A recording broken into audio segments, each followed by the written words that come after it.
నీ స్నేహం. ఏంట్రా బాధపడతా కూర్చున్నావు? సీనుగాడు చనిపోయి ఈ ఆల్టికి సంవత్సరం అవుతుంది. గుర్తుకొచ్చాడన్నా. ఇప్పుడు బాధపడి ప్రయోజనమే ఉందిరా. ఆ రోజు సీనుగాడికి యాక్సిడెంట్ జరిగినప్పుడు ఓ నెగటివ్ బ్లడ్ అవసరమైంది. డాక్టర్లు ఎంతో ప్రయత్నించారు, కానీ ఎక్కడా దొరకలేదు. నీది అదే గ్రూప్ అయ్యుండి కూడా నువ్వు ఇవ్వలేదు.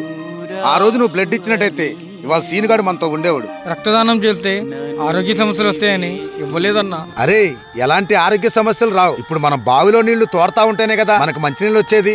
అలాగే మనం రక్తదానం చేస్తా ఉంటే మన ఒంట్లో మంచి రక్తం వస్తుంది, ఆరోగ్యంగా ఉంటాం. అవునన్నా, ఇప్పుడే రక్తదానం చేద్దాం. ఎక్కడ చేద్దామన్నా? మన సీనుకు జరిగినట్టుగా ఇంకెవరికి జరగకూడదురా.